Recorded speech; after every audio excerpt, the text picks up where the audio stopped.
धरे तेज को भारती के प्यारे अधर्मी नपुंसकों कुलों को उजाड़े महाघोर फलदायकों में सिधारे प्रभु मंगलाए परों में तुम्हारे ध्वजा की छटा गौर भस्म धारे गले तो भयज्ञ पवित्र तिहारे सदा सुख सेवा है दादी के धारे प्रभु मंगलाए परों में तुम्हारे लोहन नदी तटबसो जिला फतेहपुर जाहे कहरा है मोना अविद्या सागर मेरा नाम है उंगली से करत प्रणाम। कालक्रमेण जगता परिवर्तमाना चक्रारमेव गच्छति ही भाग्य पंक्ति। आयुष्य देख रहे हो, शरीर चाहे जितना भी कृष्ण क्यों न हो जाए, लेकिन जीव का उत्साह कभी खत्म नहीं होता, समाप्त नहीं होता। इससे ये सिद्ध होता है कि ये परमात्मा का अंश है। लेकिन अब संसार है, संस्कृति है, तो परिवर्तन नियम है। बाल अवस्था में बड़ी ऊर्जा और श्रेष्ठ हुए तो उससे भी अधिक ऊर्जा, लेकिन धीरे धीरे जगता परिवर्तमाना चक्रारमेव गच्छति। रथ का जो चक्र होता है वो अपनी स्थिति में सदैव परिवर्तित हुआ करता है। कभी उसका एक भाग नीचे की ओर चला जाता है और कभी नीचे वाला भाग जब रथ आगे की ओर बढ़ता है तो वही ऊपर आ जाता है। तो जो ऊपर था वो नीचे चला गया, तो जो नीचे था वो ऊपर आ गया।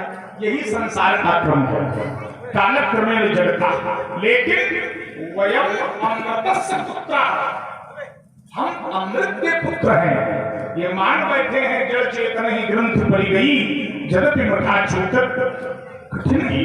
ये उत्साह एक भक्त में हो सकता है, एक आध्यात्मिक आनंद का पान करने वाले, आनंद रस का पान करने वाले भक्त में हो सकता है। ऐसे भक्त को हमारा शुभ आशीर्वाद है।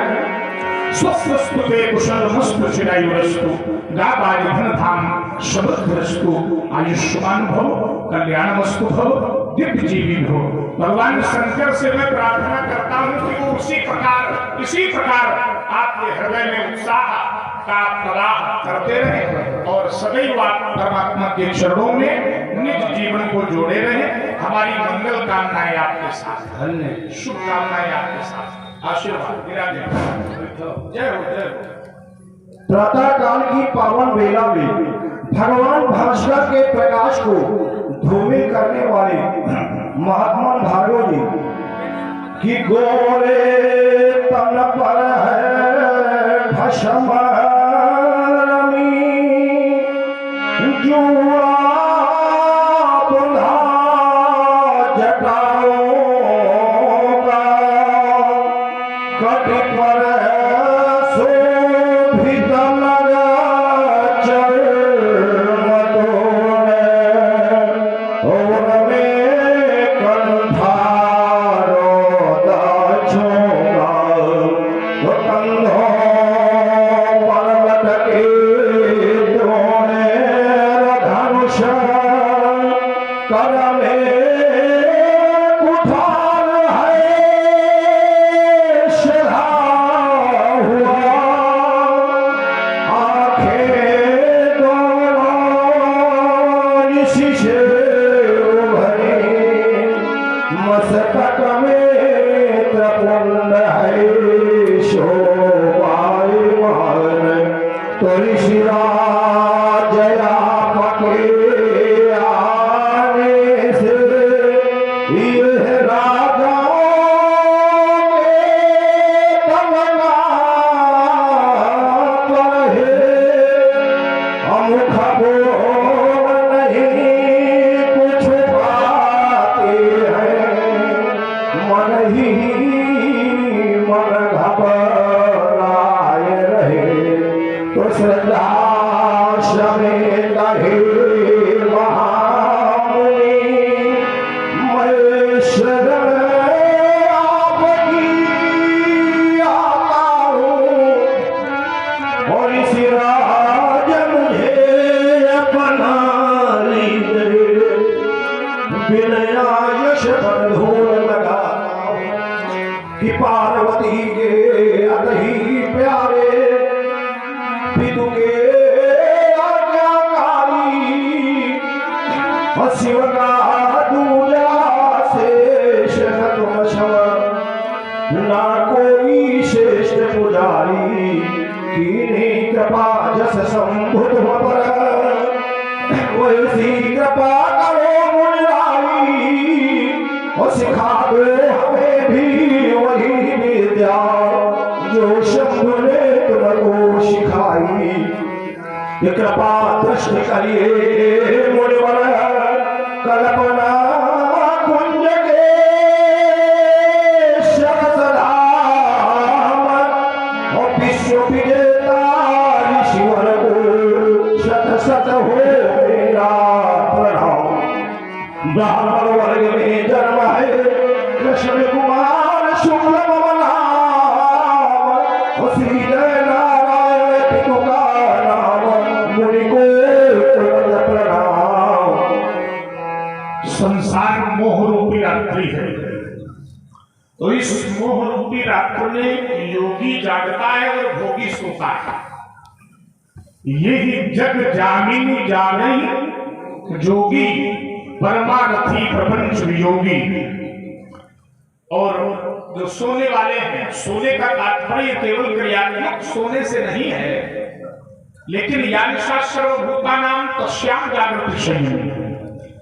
जाग कौन रहा है? जो अपने मन में परमात्मा को स्थान दे चुका है, और जो नहीं दिए हैं केवल धनार्जन में और अपने ऐश्वर्य की वृद्धि करने में, सांसारिक सुखों को प्राप्त करने में जो लगा है वो सभी सो रहे हैं। और मैं नहीं कहता, शास्त्र कहता है कि जीव को जागा हुआ तब जानो। कब? तो कहा जानिए तब ही जीव जग जागा जब सब विषय विलास विरागा। सारे विषयों से जब वैराग्य हो जाएगा तब ये जानो कि हम जाग रहे हैं। और जब तक विषयों से वैराग्य नहीं है तब तक आप जाग नहीं रहे हैं, तब तक सो रहे हैं। अच्छा, केवल सोए तब भी ठीक है, लेकिन सोने के बाद स्वप्न भी देख रहा है। कैसे स्वप्न देखता है? आचार्य कहते हैं सपने हो भिखारी रंगनाथ पति हो जागे हान नलाभ दक्षु जिमी प्रपंच जिया जोय। स्वप्न में भिखारी देख रहा है कि मैं राजा हो गया, और राजा ये स्वप्न देख रहा है कि मैं नागपति, नाग माने स्वर्ग, स्वर्ग का पति यानी इंद्र हो गया। लेकिन जागने पर न लाभ है और न ही हानि है। जो स्वप्ने सिर काटे कोई तो बिन जागे दुख दूर न होई, इसी को समझना है।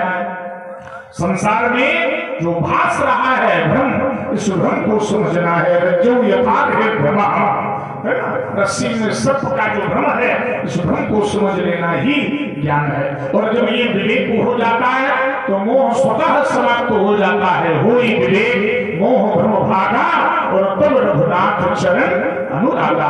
भगवान के चरणों में प्रेम हो जाता है। प्रणाम करते हो, एक सत्ता का सदैव स्मरण रखते हुए सर्वधर्मान परित्यज्य मामेकं शरणं व्रज अहं त्वा सर्व पापेभ्यो मोक्षयिष्यामि मा शुचा। संसार की कोई सत्ता नहीं, परमात्मा ही सत्य है, सच्चिदानंद रूप है। इसलिए वो सत्य के प्रति समर्पित रहो। संसार के विषय में हमारे आचार्य कहते हैं धन तो धरा के बीच में, धन तो धरा के बीच में तेरा गला रह जाएगा, पशु भी पठे रह जाएंगे जब अंत का दिन आएगा। नारी लगे प्यारी भली रोटी खड़ी रह जाएगी,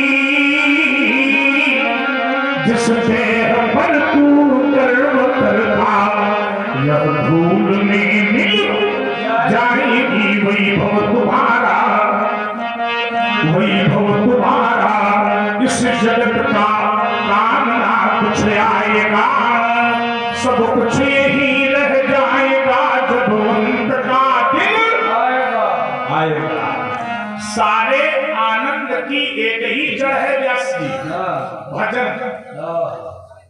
अगर सुख चाहते हो तो भजन करना प्रारंभ कर दो। अब ये समय है कि अब व्यक्ति योग नहीं कर सकता, साधना नहीं कर सकता, तपस्या नहीं कर सकता, यज्ञ नहीं कर सकता। क्यों? आत्म शांति नहीं, इतनी देर कैसे बैठना होगा? आसन को जीता जाए, श्वास को जीता जाए, बड़ा दुष्कर कार्य है, कठिन है। इसलिए केवल भजन से ही आप सारे सुखों को प्राप्त कर सकते हैं। भगवान की भक्ति सुख की मूल है। नाथ भगति अति सुखदायिनी और देव कृपा करी अन पायनी। भगवान से जब भी कुछ मांगिए तो केवल भक्ति मांगिए। परमात्मा से भक्ति मांग लो, भगवान स्वतः मिल जाएंगे। और जब भगवान मिल जाएंगे तो फिर आपको संसार की आवश्यकता नहीं होगी, स्वतः छूट जाएगा। क्यों? क्योंकि परमात्मा जिस समय व्यक्ति के जीवन में अपने स्वरूप का ज्ञान कराते हुए जिस व्यक्ति के जीवन से जुड़ जाता है, उसको किसी भी प्रकार की कोई आवश्यकता नहीं पड़ती है। ऐसा वो ब्रह्मधन है। हमारा आशीर्वाद है, ब्रह्मानंद में निमग्न रहो, कल्याण वस्तु हो, दिव्य जीवित हो, सुश्री हो, मंगल हो, आज्ञा से चरित्र से भी जुड़े। जनक बकोर आज श्री रावा। आप हैं जगभान सिंह भदौरिया। भगवान परशुराम जी के पावन चरणों में 101 पुष्पाएं समर्पित हैं। कोट सा धन्यवाद। देवता किसी चरणों में इस सेवक का प्रणाम प्रीत हो, प्रणाम प्रीत हो। कि अहो भाग्य इस मिथिला का,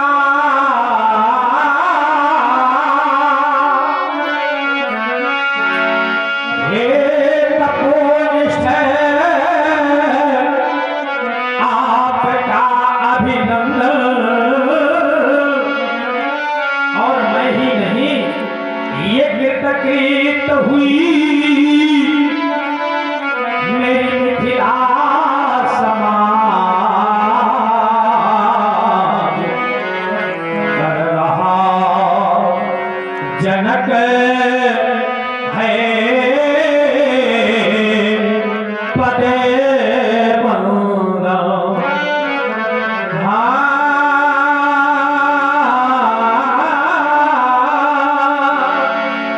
कर रहा जनक है पदे बनूंगा। सेवक का प्रणाम लिखो, प्रणाम लिखो, प्रणाम। जन्मना जनका शुभुल वेदेहस्तु विदेहजा मिथिलो मथना जातो मिथिलाय निर्मिता। समाज में रहने वाले प्रत्येक मनुष्य के हृदय में एकता रूपी ज्योति को जागृत करते हुए अयम निजः परो वेद गणना नव चेत साम उदार चरिता नाम तुम शुभेव कुटुंबकम। यह हमारा है और यह तुम्हारा है। लघु मध्य वालों की विचारधारा है, लेकिन जो उदार चरित्र वाले हैं उनके लिए वसुधैव कुटुंबकम, ये वसुधा ही परिवार है। सुख और दुख दो है, शुभ और अशुभ ये भी दो है। किसी ने कहा कि शुभ अच्छा है और अशुभ त्यागने योग्य है। हम अच्छे को स्वीकार करें और बुरे को छोड़ दें। अनुचित जो है, गलत जो है, उसका त्याग करें। परमात्मा से पूछा गया तो भगवान ने कहा कि शुभ भी बांधता है और अशुभ भी बांधता है, बंधन दोनों में रहेगा। भक्त कहता है कि क्या सुख से हम मुक्ति प्राप्त कर सकते हैं? सुख से हम मुक्ति प्राप्त कर सकते हैं, सत्य से मुक्ति प्राप्त कर सकते हैं। भगवान ने कहा बांधते दोनों हैं। यदि शुभ करोगे तो स्वर्ग का बंधन है और यदि अशुभ करोगे तो नरक का बंधन है। लेकिन बंधन दोनों में है। अशुभ करोगे यातनाएं मिलेंगी, पापों का शमन होगा, पुनः मृत्युलोक पर आ पाएंगे, जीवन मिलेगा, जन्म होगा। और यदि शुभ करोगे तो शुभ करने के परिणाम स्वरूप, शुभ कर्मों के परिणाम स्वरूप आपको स्वर्ग की प्राप्ति होगी। और जब स्वर्ग की प्राप्ति होगी तो आपके पुण्यों का शमन होगा, क्षरण होगा, पुण्य घटेंगे। और जब पुण्य घट जाएंगे, क्षीण हो जाएंगे, तो भी आपको मृत्युलोक में आना पड़ेगा। क्यों? आचार्य कहते हैं क्षीणे पुण्यम मृत्युलोकम विषम। जब पुण्य क्षीण हो जाते हैं तो फिर मृत्युलोक में आना पड़ता है। तो बंधन दोनों में है, शुभ में भी अशुभ में भी। तो निर्णय हुआ कि मुक्ति कैसे हो, तो कहा मुक्ति तो केवल एक ही माध्यम से हो सकती है कि आप शुभ को भी न ग्रहण करें और अशुभ को भी न ग्रहण करें, इन दोनों से अपने को ऊपर उठा लें। जैसे कमल जल में रहते हुए भी जल से लिप्त नहीं होता, वैसे ही संसार में रहते हुए आप संसार से लिप्त न हो, यही का उपाय है, यही मोक्ष का उपाय है। तो जो शुभ और अशुभ इन दोनों से परे है ना, इन दोनों से, इसीलिए अच्छे को भी मत देखिए और बुरे को भी मत देखिए, हैं? महाराज ने यही उपदेश दिया है। देहे सिद्धांत सुरधरे विमतिम त्यजत्वम जाया सुखादिश सदा ममताम विरंच पश्यादिशं निर्विदं क्षणभंगनिष्ठं वैराग्यरागर्षको भो भक्तिनिष्ठा। सुनो पाद माया कृत गुण अनुदोष अनेक, लेकिन गुण यह कि उभय न देखी है। उभय माने दोनों, गुण और दोष न देखे जाए, देखी सो विवेक, जो देखता है वो विवेकी है। प्रणाम करते हो जगत, हमारा शुभ आशीर्वाद। इसी प्रकार योग रूपी धर्मध्वज को स्थापित करने का जो तुम्हारा सफल प्रयास रहा, इसके लिए मेरा आशीर्वाद है, साधुवाद है। ये प्रजा तुम्हारे अनुशासन की केवल एक प्रमाण रहेगी, और वीर पक्ष की निर्मल धारा यह युग युग तक गतिमान रहेगी। युग युग तक तुम करो साधना, युग युग तक तुम करो साधना, नहीं तुम्हें देवधान मिलेंगे। आशीर्वाद हमारा तुमको घर बैठे भगवान मिलेंगे। आयुष्मान भव, कल्याण सुख भव, दिव्य जीवन भव। सिय बुलाए प्रणाम करावा। बेटी, ये श्री भार्गव प्रसाद जी हैं। मैं चाहता हूँ बेटी, इनके श्री चरणों में नतमस्तक होकर के प्रणाम करो, नतमस्तक होकर। क्या साक्षात हमारी शक्ति भगवती, प्रथम शैलपुत्री, द्वितीयं ब्रह्मचारिणी, तृतीयं चंद्रघंटे पुष्पांडे चतुर्थकं, पंचमं स्कंदमाते निकष्टमं कात्यायनीच, सप्तमं कालरात्रि महागौरी चाष्टमं, नवमं सिद्धदात्री नवदुर्गा प्रकीर्तिता। जब इस बालिका का मैं दर्शन करता हूँ तो विचार करता हूँ क्या साक्षात माँ अंशावतारिणी, करुणात्मिका, महाविद्या, महामाया, महामेधा, महास्मृति माँ पार्वती का पदार्पण कहीं मिथिला में तो नहीं हो गया। तो मैं विचार करता हूँ कि भगवान शंकर की उस सुरम्य सुशोभित वामांगासन को बिहाए तुम यहाँ मिथिला क्या करने चली आई हो मैया, क्या करने चली आई हो। शशि को मलिन करी धारो दिव्य रूप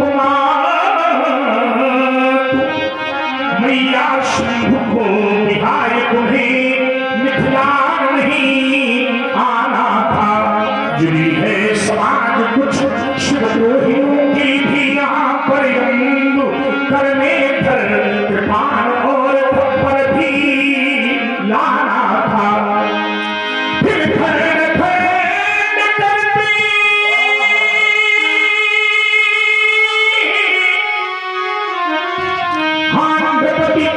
पालन झुन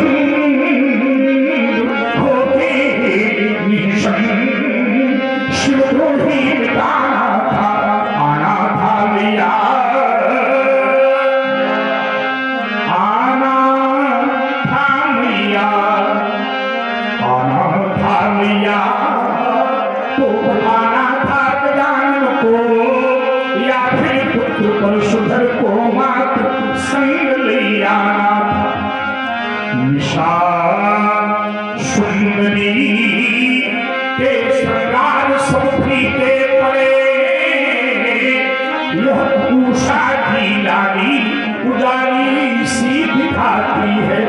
श्रेष्ठ शुक्र भारत की यह सभ्यता समुद्र राशि बड़ी भारतीय परिवेश में नवदूघन सी लखाती है। मस्त मस्त मस्ता यह बेबसी दिखाती चांद मानो अंशुमानी को बुलाने चली जाती है। बोलो विदेह बोलो, बोलो विदेह बोलो, बतलाओ यह परिचय दे कन्या को देख करके मुझे माँ गिरिजा की याद आती है। यह अलौकिक बालिका तुम्हें कैसे प्राप्त हुई, मुझे शीघ्रता से अवगत कराओ जनक। तपोनिष्ठ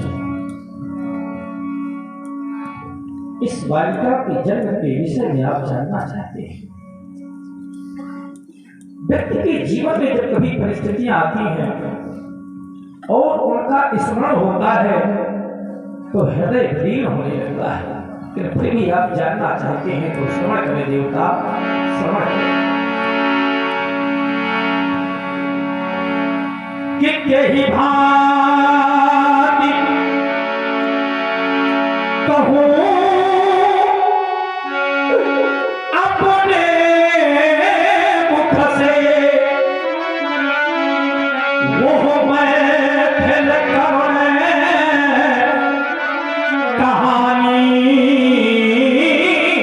बड़ी फट जाता जिससे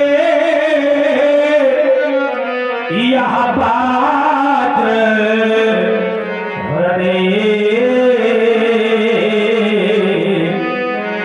जो समय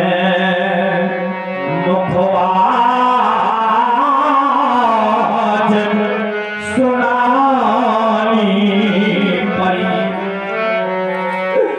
कि चिरकाल तलक वह दशा रही। मेरे सुख के सब साधन टूट गए और आशा बन गई निराशा में। मानो सब भाग्य विधाता रूठ गए। इतना ही नहीं, ये लाशों पर लाशें बिछती थी। मेरा राज शमशान हो रहा था, पर सामने नहीं किंतु परोक्ष से इस योगी का हृदय रो रहा था। ये छोटे छोटे बच्चे अपनी माँ और पिता से रोटी का टुकड़ा मांग करके भूख के नींद सो जाते थे कि माँ रोटी का टुकड़ा दे दो। यह बच्चे कहकर मर जाते थे। यह दशा देखकर इस मिथिला की तो आंसू खुद ही आ जाते थे। मैंने सोचा अपने प्राणों का परित्याग कर दूं, क्योंकि जहां सुराज प्रिय प्रजा दुखारी सोन अवश्य नरकटिकारी। लेकिन धन्यवाद देवर्षि नारद, उस समय उनका पदार्पण मिथिला में हो गया। उन्होंने कहा राजन, प्रत्येक एक समस्या का निदान केवल प्राणों का परित्याग नहीं है। व्यक्ति कहता है बहुत बड़ा धैर्यवान हूँ, बहुत बड़ा धर्मात्मा हूँ, मेरे बहुत से मित्र हैं, मेरी पत्नी मेरा साथ देती है। लेकिन इनका परीक्षण जब ही होता है जब व्यक्ति के जीवन में आपत्तियां आती है। मैंने विचार किया, निष्कर्ष निकल करके आया कि वो धीरज धरा मित्र अरुणारी और यह आपतकाल, यह आपतकाल परखिए जारी, यह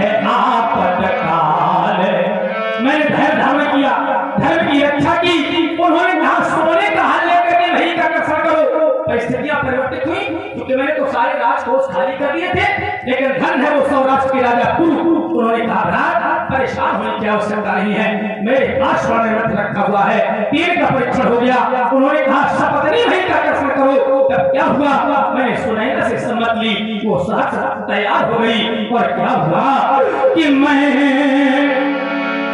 हल ले कर चले पड़ा यहाँ प्रजा मेरी सब सोती थी, और मैं आगे था वहाँ पीछे थी। महारानी सुने ना, मैं आगे था वहाँ पीछे थी, मैं जो रहा वो होती थी। कुंजर समान प्रसव ऐसी मतवाली राहें चलते थे, घंटियां बजाए रुंझुन रुंझुन, और जंगे जोशीले बजते थे। जिस समय मैंने हल्की दिशा परिवर्तन किया तो दक्षिण दिशा चलते चलते बाहर रुक गया एक घट में। तब यह रतन जटित सिंहासन निकला, मानो देवी श्रृंगार किए। तो यह वही कन्या है ऋषिवर जो सन्मुख शोभा पाती है। और चाहता हूं कि तो आशीर्वाद इसको भगवान ये चरणों में शीश झुकाती है। देवर्षि नारद के कथनानुसार कुंडली क्षेत्र में जब दक्षिणाभिमुख होकर तुमने दर्शन कार्य किया तो यह कन्या तुम्हें प्राप्त हुई। देवर्षि नारद ने शीर का माध्यम होने के कारण इस बालिका का नाम सीता रखा। तुम्हारे कुलाचार्य पूज्य शतानंद ने जन्मना जनकः के आधार पर जानकी, वैदेहस्थ विदेहजा के आधार पर वैदेही, मिथिलो मथना जातों के आधार पर मैथिली आदि नामों से बेटी का शुभ संस्कार किया है। बालिका को हमारा शुभ आशीर्वाद है। धरती के विशाल अंत से उत्पन्न होने वाली देवी सीता धरती के अंत से उपजी, ओ धरती माँ की प्यारी, सुख समृद्धि सौभाग्यवती भव बेटी जनक दुलारी। अमर रहे कमलों शिरसेन, अमर रहे कमलों शिरसेन, जबलों गंगा की धारा। संत हो सौभाग्यशालिनी यह शुभ वरदान हमारा पतिव्रताओं की श्रेणी में, पतिव्रताओं की श्रेणी में अब पहला भाग तुम्हारा। अतुलनीय अनुराग पति से सीखे शुभ तुम्हारा, तेरा पति हो जग का राजा। इसके जीवन की एक विशेषता यह होगी कि इसका जो पति होगा वो समग्र विश्व का स्वामी होगा। इसका पति हो जग का राजा, ये बने विश्व की रानी। इतिहास स्वर्णिम अंकों में लिख जावे अमर कहानी। भवे समस्तम सफलम त्वदीयं मनोरथं वै जनतां देहि पतिव्रतत्वं शुद्धमवाप्या। यशस्वनी में सर्वलोके सौभाग्यवती भो, कल्याणवस्तु हो, ऐश्वर्यवती भो। ले जाओ जगत बालिका को